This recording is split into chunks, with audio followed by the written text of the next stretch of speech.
Welcome to this special Jewish National Fund USA virtual event hosted by the Arts and Entertainment Task Force, featuring Guy Nattiv in conversation with Alon Ben-Gurion. It all begins with a vision. Creating a bright and prosperous future for the land and people of Israel is Jewish National Fund's vision, the vision we build upon every day.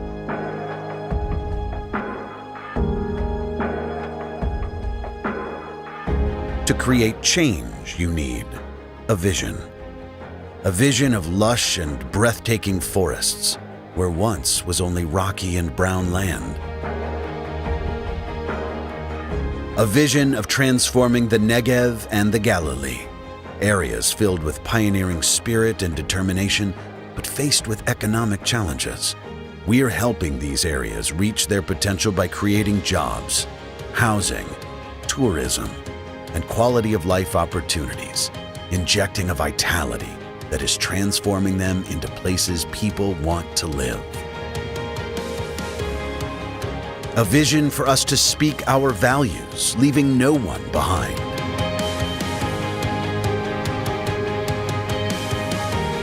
A vision of quenching the thirst of Israel's population and allowing the agricultural economy to thrive by bolstering Israel's water security with reservoirs, drip irrigation, and river rehabilitation. A vision that took Israel to recycling 85% of its water today. A vision that searches for solutions that will make a better tomorrow. From state-of-the-art greenhouses, to flourishing pepper and flower farms, to high-tech labs that are working on medical breakthroughs. A vision of a continuum that engages at every age, from the time you're born through adulthood and beyond, ensuring that we are raising tomorrow's leaders today. A vision that understands that a nation must know its past to create a stronger future, that the stories of our history are preserved to be retold for generations to come. Since 1901, Jewish National Fund has been guided by a vision of a bright, beautiful future for the land and people of Israel. A vision that Jewish National Fund delivers on year after year. Be a part of our vision. Join us.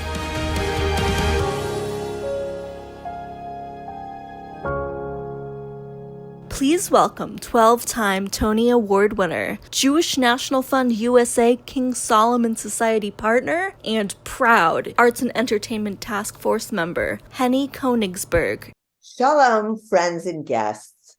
What an honor it is to welcome you, our wonderful supporters, and of course, our incredible speakers who will talk about one of the most anticipated movies of the year, which was just released this week, Golda. I am proud to serve on Jewish National Fund USA's Arts and Entertainment Task Force. We support and promote awareness about the arts and cultural activities in Israel's North and South. As someone with a deep love of the theater, I firmly believe that the arts feed, nourish, and educate our souls and minds.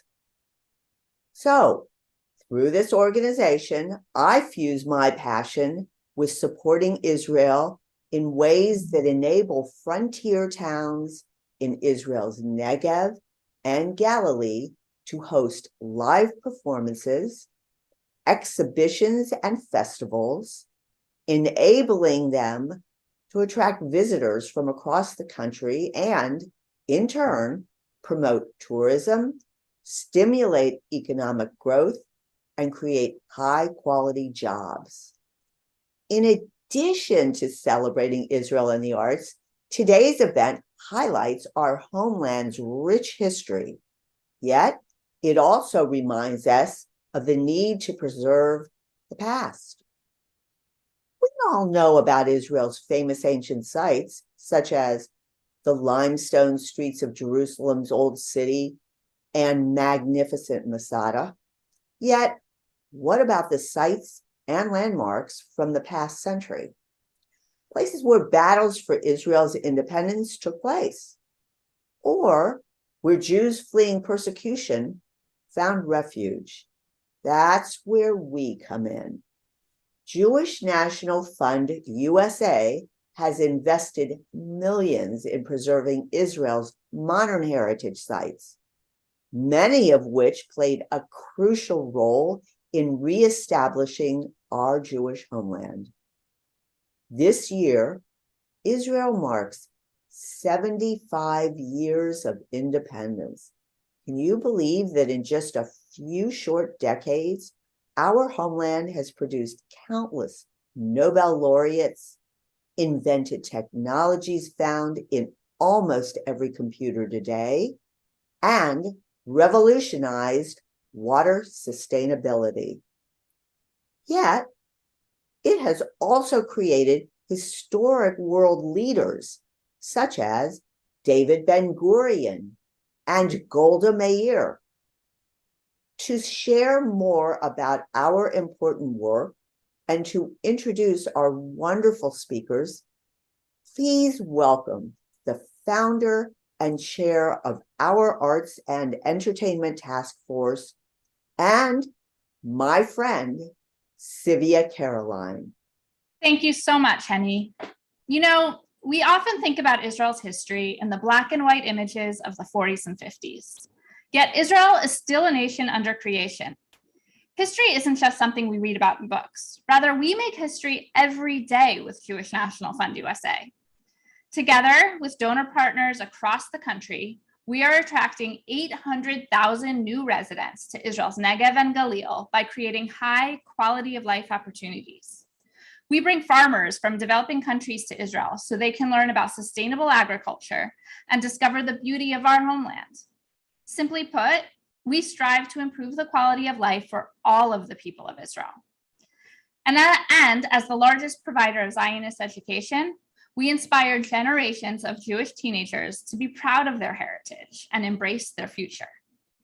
At Jewish National Fund USA, we don't do projects, we do vision. This is one of the many reasons why I am so proud to be a part of this incredible organization and why I hope you will join me. In leading our Arts and Entertainment Task Force, I truly feel like I am making history, but I'm also changing futures. Like helping soldiers with disabilities who serve in the Israel Defense Forces bring out their musical talents and overall potential. Like helping children living along the Israel-Gaza border find respite through the transformative and healing power of music. Or beautifying bomb shelters in Israel's South, turning them into magnificent works of art to help with the residents' ongoing trauma and to send a message to the world that we believe in taking any darkness that comes our way and transforming it into light. In this spirit, I'd like to ask you for your partnership in changing lives today. None of this is possible without your philanthropic support. Any and all donations are welcomed, but if you're especially inspired, consider joining our National Arts and Entertainment Task Force with a minimum gift of $5,000 and help us make strategic decisions for how to use the arts to bring our mission and vision to life. Right now, I'd like to share two incredible opportunities. For a $10,000 gift, you will have the opportunity for Alon Ben-Gurion, the grandson of David Ben-Gurion, who you'll be hearing from in just a few minutes, to fly out wherever you are and have a private meal with you and your guests. How awesome is that? And for a $5,000 gift, you and your guests can have a private Zoom conversation with Alon. With both gifts, you'll have the opportunity to join me and the most fun group of people in JNF USA on the Arts and Entertainment Task Force. Contact me or our National Campaign Director, Sharon Joy, to learn more. However you choose to support, there's no better time to act than today. I am now so excited to introduce two special people who have their own unique connection to Israel's history. Guy Nattiv is an Academy Award-winning filmmaker originally from Israel. His first American short film, Skin, won the 2019 Academy Award for Best Live Action Short and was played at over 300 festivals around the world. He also recently wrapped production on a historic project, Tatami, which is a political sports thriller that he co-directed with Cannes Best Actress winner Zahar Amir Ibrahimi. The film notably marks the first cinematic collaboration between an Israeli and an Iranian director. Today, Guy lives in Los Angeles with his producing partner and wife, Jamie Ray Newman, and their 2 young daughters. And interviewing Guy today is an individual who has given so much to secure Israel's future. Of course, I'm referring to Alon Ben-Gurion. He's someone who saw a battle and survived injuries that he sustained as a paratrooper while fighting in the Yom Kippur War. He's also an experienced and savvy executive. And he's a visionary who understands the potential for Israel's vast Negev desert. And he's working to make the region bloom while realizing the dream of his grandfather, Israel's first prime minister, David Ben-Gurion. Friends, please welcome Guy Nattiv in conversation with Alon Ben-Gurion. Guy, good afternoon. Thank you for joining JNF USA and myself today to talk about the new movie Golda, the 4th Prime Minister of Israel. In just a month and a half, Israel will be commemorating 50 years of the 1973 Yom Kippur War. You've previously said that you were just 4.5 months old when your mother ran into a bomb shelter with you during the Yom Kippur War. Can you share if parts of the movie were inspired by previous conversation you had with your parents about the war? Well, the movie, first of all, thank you for having me. I think the movie, I didn't write the script for this movie. I was kind of a director for hire in a way. When I joined this movie, the script was a massive war movie. Golda was a small part of it. And I think that when we the pandemic happened, we kind of lost our budget and it became a smaller movie. And that's where we had to bring the war into the room rather than go out to portray the room. And it also became suddenly kind of a portrait of a woman in her last days, and a sick woman, an older woman in the war. So we got under Golda's skin and we focused more on her story from her point of view on those 10 days of the war. Yes, I grew up on war stories. Yes, I grew up on Golda, but Golda was only a poster, a stamp, a statue. I didn't know much more about it. Nobody knew a lot about Golda, you know. There were books, but not really until the protocols, the unclassified documents came out from the war. The Agranat Committee, I met with Mirren, who was her press secretary, who told me everything about her. I met with Adam, her personal bodyguard, who is still alive, who told me a lot about her. So I met people that are really close to her, that are still alive, and her grandson, Gidi, obviously. So that's where I really got a sense of who she was. And that's where I contributed myself into this movie and the script. I see. You know, according to the stories from the old days, long before you were born, they say that my grandfather, David Ben-Gurion, once said about Golda Meir that she was the only man in his cabinet. However, when Golda was asked about his comment, she said, and I quote, "It was no compliment, as men cannot have children." You yourself, Guy, have said Golda Meir was the Margaret Thatcher of Israel. She was the Iron Lady. She was a tough, really smart, really savvy, and a woman with principle. Yet, you have made also the comment that she was the wrong woman in the wrong place at the wrong time. How do you reconcile these seemingly contradictory persons? I love this question, man. Cool. You know, we are all contradictory. We are all, you know, there's all sort of like stuff that are true about Golda. She was tough. She was smart. She had a lot of empathy to people, but she was a great stateswoman. And she didn't even want to be a prime minister. You know, they just the you know the story, the the Labor Party. They were fighting between themselves and said, you know what, she's the one. She's gonna be the one. And she found herself in this situation. Now, yes, she was the wrong person because she was a great stateswoman, but not a great, I guess, army person. Yes, she was in the wrong time because it was the wrong, like it's the worst war Israel ever had. And I think she would have been better as a stateswoman. And she also claimed that, but I do think she was the grown-up in charge in this room. She didn't lose her shit while other people did, Diane and all her commanders, they just lost their shit. And she was like, the grown-up in charge. She was the grandma, the grown-up in charge. So I think she has a lot of values. Without her help with the states, with the shipment that we got from the states, we probably wouldn't exist today. So she has a lot of stuff that she did right. She had a lot of stuff that she did wrong. She was like a refusenik. She didn't believe anyone, and there's a famous story that she's like on her deathbed, she's watching the peace treaty with Egypt, Sadat and Begin, and she said, oh, they need to get an Oscar for that. So she was not a believer, but she was a true Zionist and someone who believed, like Ben-Gurion, in the judicial system, who believed about democracy, and she took responsibility and said, you know what, that's on me.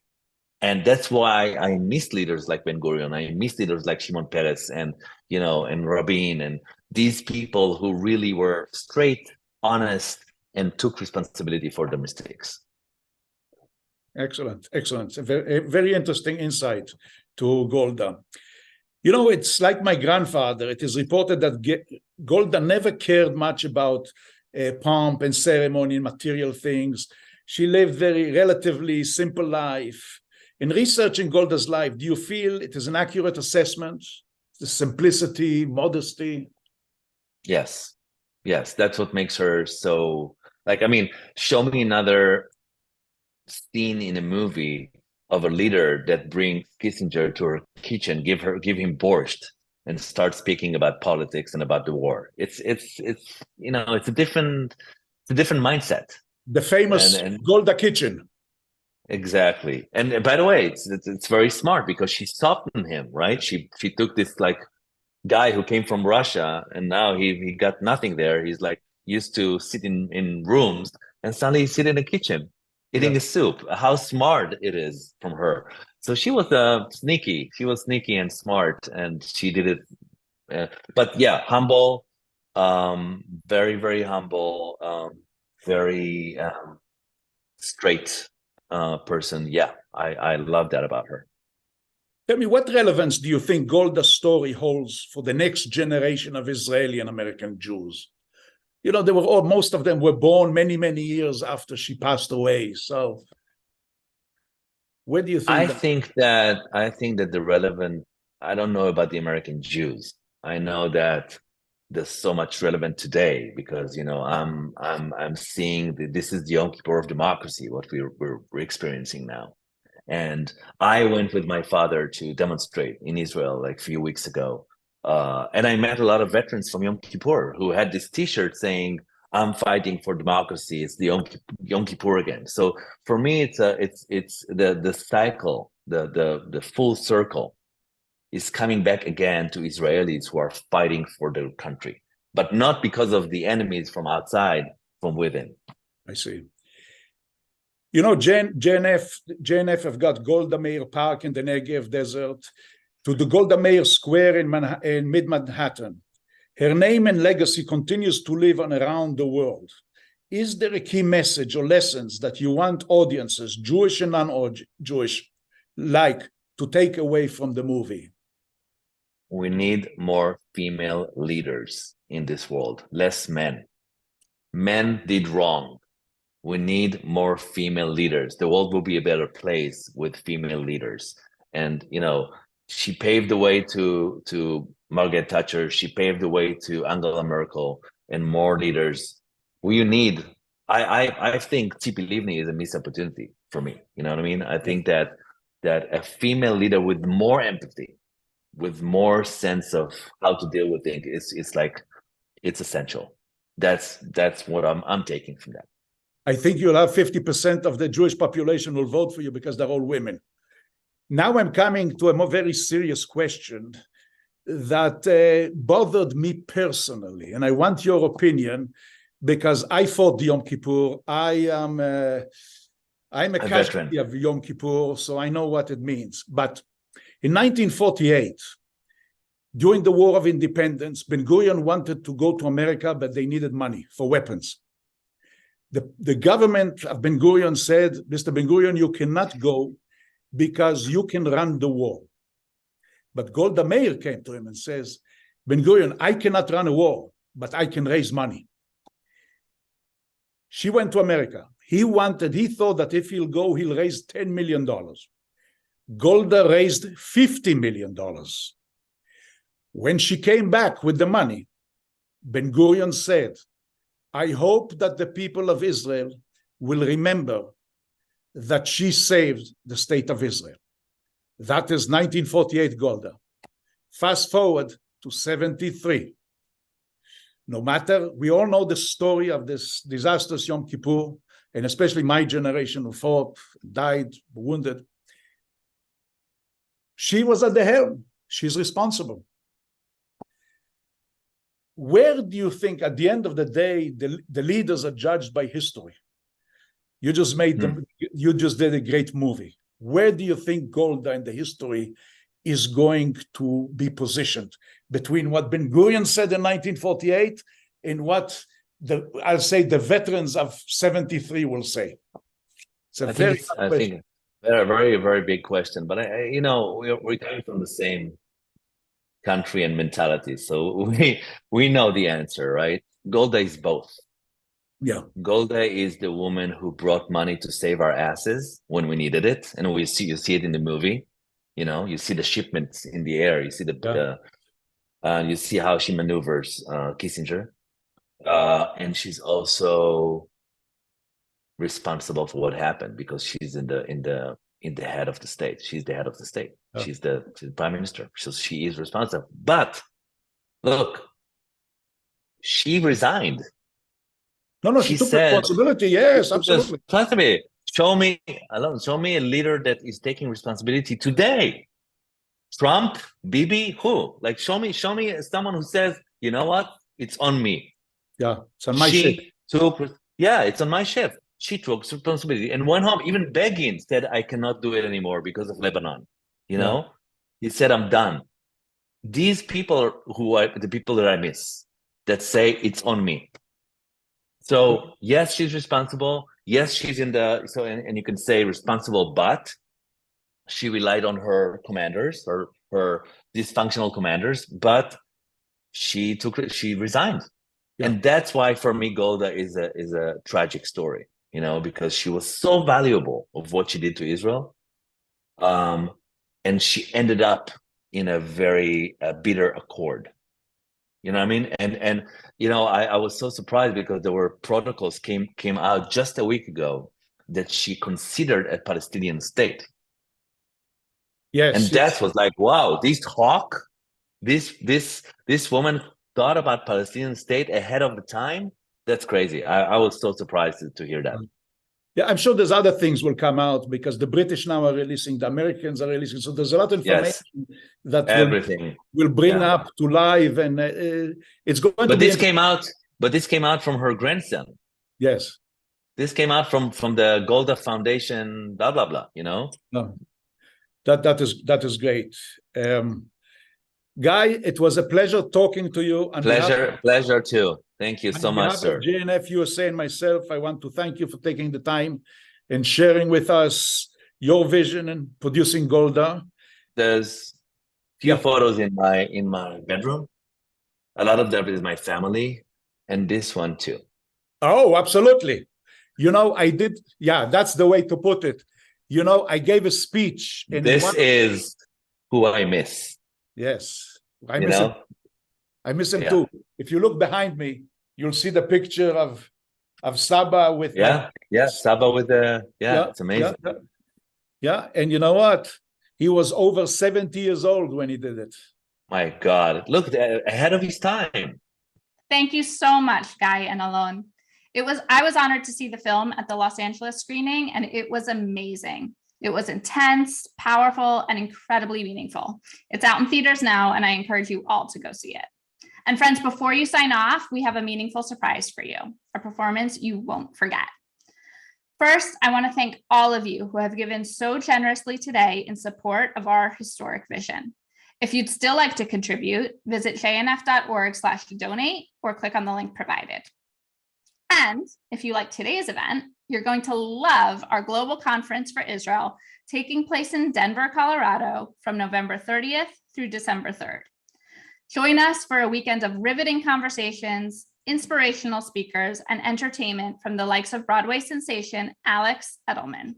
Sign up today at jnf.org. And please join me and our Arts and Entertainment Task Force. You can learn more at jnf.org/arts. Now, I'm delighted to welcome our amazing bands from Special and Uniform, who have performed over 500 times around the world to sing Israel's national anthem, Hatikva. Take it away.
Four, three, two, one. Today, the Egyptian and Syrian armies launched an offensive against Israel. Our enemies hoped to surprise the citizens of Israel on Yom Kippur. Our troops are outnumbered 7-1. If the Arabs reach Tel Aviv, Israel will be wiped off the map.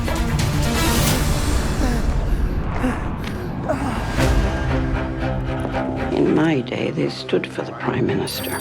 Secretary Kissinger is on the line. Remember that I am first an American, second I am Secretary of State, and third I am a Jew. We forget that in Israel we read from right to left. The American people will pay a high price for supporting Israel. If we have to, we will fight alone. Our troops on the canal, they're surrounded. You rescue these boys. Might lead to catastrophe. If the Americans throw us to the dogs, I will not be taken alive. The Egyptians have fired a cruise missile at Tel Aviv. Well, I'm not going to get under the table, but don't let me stop you. If the Egyptians defeat us with Soviet weapons, what message does that send to the free world? The Russians are preparing 11 airborne divisions. When I was a child in Ukraine, they would beat Jews to death in the street for fun. I am not that little girl hiding in the cellar. Oh, by brave ascent, oh, by accident. Do you know how many people died? All those boys. I will carry that pain to my grave. Oh, by his lady's command. We will keep fighting for a guarantee of life and peace. Shall I say is quiet?